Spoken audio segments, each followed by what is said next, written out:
Esperar um pouquinho para entrar o pessoal.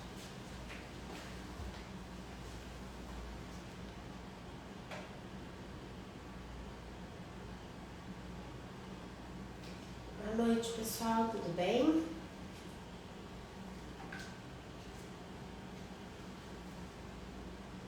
Vamos ir aguardar aí um pouquinho, a gente conversar, é uma conversa rápida, nós vamos ter, mas extremamente necessária.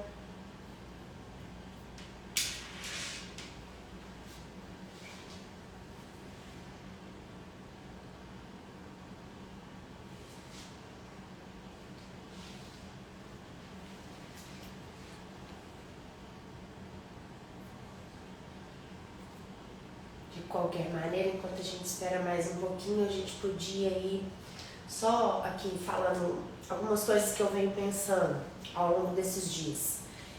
A gente vê, né, principalmente recém-formados, dando muita importância para a parte estética, né, e aí eu não estou denegrindo a parte estética, ela é extremamente legal, necessária também, mas focando muito na parte estética, tanto em harmonização, quanto em lentes e tudo que deixa a pessoa mais bonita, mas esquecendo que antes de pensar na beleza, né, a gente precisa pensar na saúde. E a saúde começa pelos dentes, pela boca, pelo periodonto, pelos canais radiculares. E aí sim, depois vem a parte estética.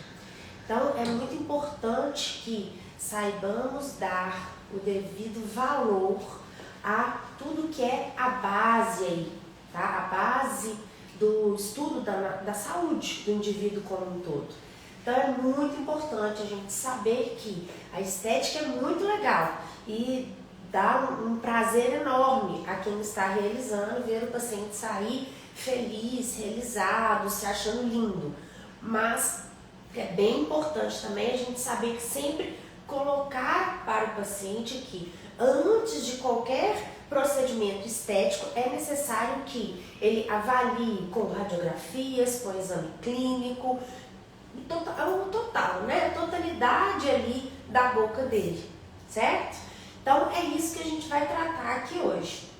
A gente trata, né, na nossa imersão, nos nossos cursos, a gente trata bastante dessa parte da prótese fixa como um todo, desde o início até a hora que o indivíduo recebe aí o dente, que ele já pode voltar a ter função, ter estética, naquele elemento dental ou em vários elementos dentários, ok?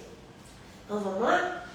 Bom, a gente prega aqui um método desenvolvido por nós. Esse método a gente chama ele de método CDL. Ele é composto por 5 etapas.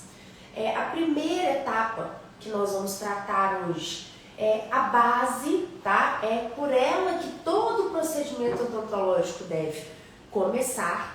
E ao longo dessa semana, nós vamos a cada dia tratar de um dos tópicos, né? Então, de segunda a sexta, nós vamos aí pincelar todos os tópicos que a gente aborda nas nossas imersões e que deve ser abordado no consultório com o paciente, ok? Então, muito importante a gente sempre estar prestando atenção, então, no que, gente? Na análise clínica, radiográfica do dente, do periápice e do periodonto. O que isso quer dizer? Quer dizer que o paciente chegou no consultório, eu tenho que fazer um ótimo exame clínico para ver em boca se eu não tenho nenhum problema, tá? O que seria um problema? Uma fístula, um dente fraturado, uma cárie, ok?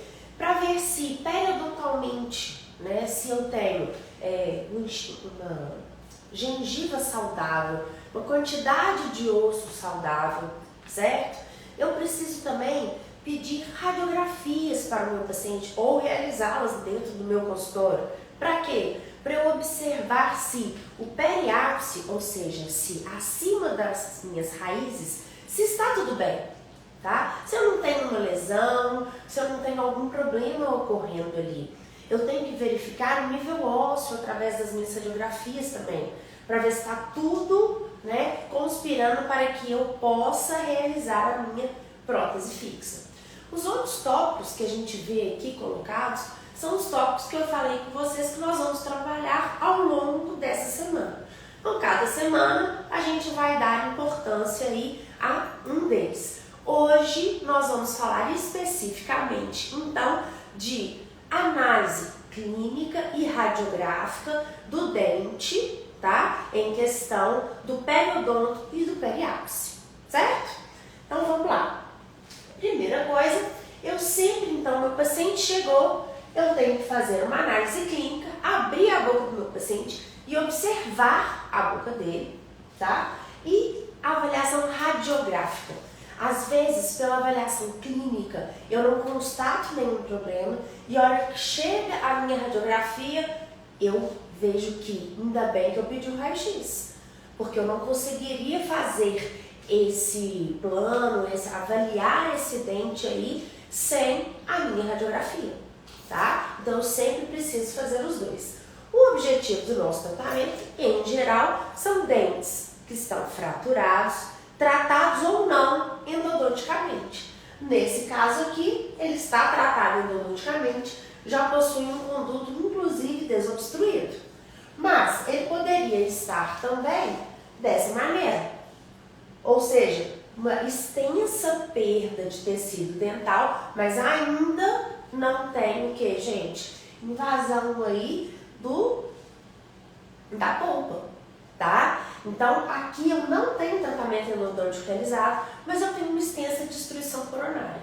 Então, ali eu já vou ter que fazer uma restauração indireta, tá? Então, já entra também no nosso processo. Eu já tenho que fazer teste de fertilidade, eu já tenho que pedir radiografia, fazer análise clínica, tudo para ver se eu posso simplesmente fazer aqui a parte protética, se eu não preciso realmente tratar o canal e tudo mais, ok? Então eu tenho que ter essa visão aí do todo. Aqui é para a gente ver como que são as coisas, o porquê da importância, o porquê se chamar a atenção e dar essa importância de ter um tópico a respeito dessa análise. Aqui nesse caso, por exemplo, eu tenho essa radiografia periapical, o paciente chegou aqui com ela. Aqui é o 22, perdão, gente, era o 11 e o 12, tá? O 11 e o 12, na hora que você olha, você fala, ué, esse tratamento endodôntico não chegou até o ápice, tá? O de cá chegou, quase chegou até o ápice, mas tem uma falha, tá estranho essa imagem, mas aparentemente, clinicamente, não tinha nenhuma fístula, não tinha dor, não tinha nenhuma sintomatologia. Então, aparentemente, estava tudo ok. Mas quando você vê esse dente, vê essa imagem, a gente fica sempre incomodada, seria a melhor palavra. E eu não deixo passar esse tipo de imagem. Logo, já comecei a ficar de sobressalto e por isso pedi o quê? Uma tomografia dessa região. Porque, gente, é um exame a mais que a gente pode pedir quando a gente tem alguma dúvida que não é sanada pela radiografia periapical, tá? Quando eu pedi a tomografia junto, a gente pediu também uma panorâmica.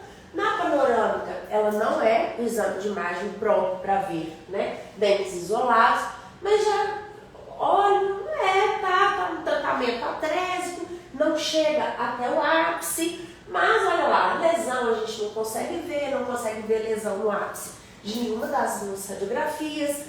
Então, vamos esperar, vamos pedir a tomografia para ficar seguro. E a gente explica para o paciente, explica o que está acontecendo, explica o porquê da nossa insegurança e da vontade de pedir um segundo exame, né, para a gente ter certeza do que haveria ali naquele lugar. Então foi feita a tomografia aí computadorizada e a gente tem vários tipos de corte e vou chamar a atenção aqui para vocês na hora que a gente vê no corte sagital. Olha aqui o que eu tinha no corte sagital que foi possível, né, de observar. Eu tinha uma reabsorção. Provavelmente houve uma fratura, tá?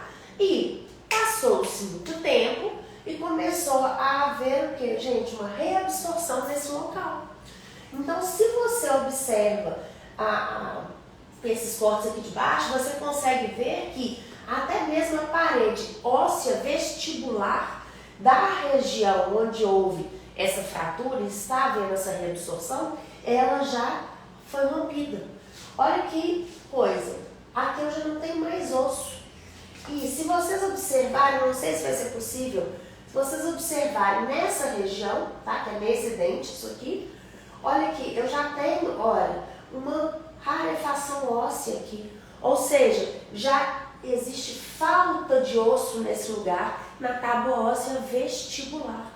Olha que dó, gente. É uma paciente jovem, né? Bom, vamos ser positivos e pensar que ainda bem que a gente conseguiu ver essa reabsorção, que a gente não negligenciou essas imagens, né, que a gente teve tanto na radiografia periapical quanto no panorâmica. Pedimos a tomografia e foi possível constatar então. Obviamente que aqui o tratamento já é remoção, né, do dente, remoção dessa raiz e confecção de um implante, colocando-se enxerto e tudo mais. É um caso um pouco mais complexo, mas olha de onde a gente saiu e onde a gente chegou. Ou seja, uma radiografia periapical, onde a gente simplesmente viu que existia um conduto que não foi tratado até o seu ápice, a gente não tinha lesão periapical, tinha uma área estranha, mas nada assim que nos levasse a crer que era isso aqui que a gente ia encontrar.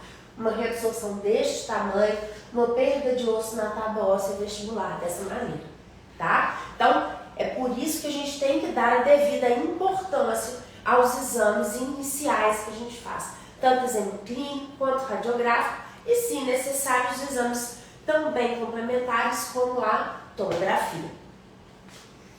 Aqui a gente tem, então,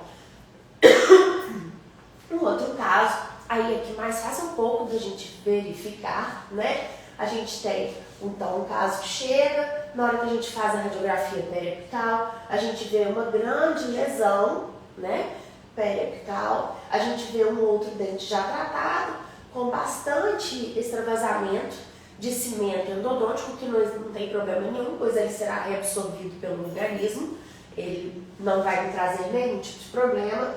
Um tempo depois a gente fez a radiografia e olha como é que já estava acontecendo, já estava diminuindo a lesão que aqui existia, o cimento já havia sido quase que completamente reabsorvido, a área de lesão já estava, o que, gente? Diminuindo. Então a gente consegue ir acompanhando. Um caso como esse, eu posso já partir, né, para a colocação de um pino imediatamente?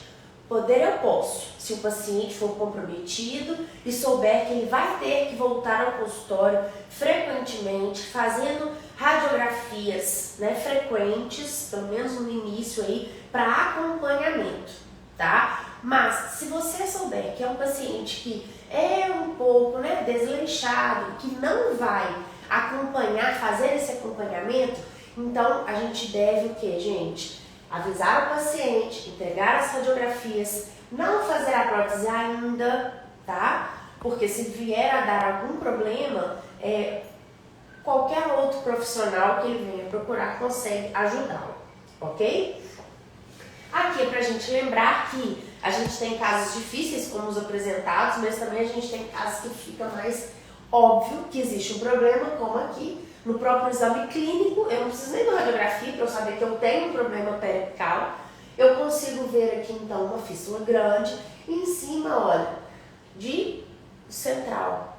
Esse central, se eu observar bem, eu consigo ver que ele já tem uma resina e já tem o quê? Um escurecimento. Então, provavelmente, ele sofreu aí algum trauma, tá? E na hora que eu faço, então, a radiografia, eu começo a ver, gente, que este dente provavelmente sofreu sim um trauma e ele já vem, olha, tendo o que, gente, uma calcificação do conduto, tá? Então, já foi há mais tempo esse trauma e ele está levando a calcificação desse conduto, o que já torna bem mais complicado o tratamento aí desse dente, desse tratamento endodôntico, tá? aqui, mas ainda assim é possível e depois do tratamento endodôntico, não tem problema nenhum, a gente continua o tratamento protético, tá? O que eu não posso é tentar mexer, né, proteticamente ou esteticamente um dente como esse, sem saber o que está ali por baixo, tá? Aqui é a mesma coisa, eu tenho então um dente tratado de canal, uma lesão bem grande. Após um retratamento desse dente, você começa a ver a formação, né, de osso no local onde existia uma reabsorção bem grande, uma lesão periapical bem grande. Então a gente vai vendo que vai sendo reabsorvido. Olha lá, toda essa lesão, olha que bonitinho que já está no final aí, certo? Então, gente, tudo isso é para dizer o seguinte: o primeiro ponto, tá? O ponto de partida para qualquer tratamento odontológico, seja ele de prótese ou não, aqui eu estou falando da prótese, mas seja ele de prótese ou não, é eu fazer uma correta avaliação clínica e radiográfica de todos os elementos dentais do paciente. Assim eu vou garantir que o meu paciente vai ter aí um tratamento bem feito, de qualidade e sem problemas futuros, ok? Bom, o primeiro ponto era esse. Eu espero que, mesmo que rápido, todos tenham pegado aí o sentido desse primeiro ponto do método CDL e nos acompanhe amanhã novamente com outra dica rápida que vai ser dada, tá bom? Obrigada a todos vocês. Essa live vai ficar gravada tanto no YouTube quanto no Instagram. Se vocês ainda não seguem a gente no YouTube, siga lá. É Doutora Carolina Dolabella, tá? E a gente tem os dois Instagrams, tem o Carol Dolabella Leal e o doutora.carolina Dolabella Leal. Siga a gente aí nas nossas redes sociais, que a gente está sempre dando aí dicas e passando casos clínicos bem interessantes, como esses que a gente viu agora, tá bom? Obrigada, até mais a todos!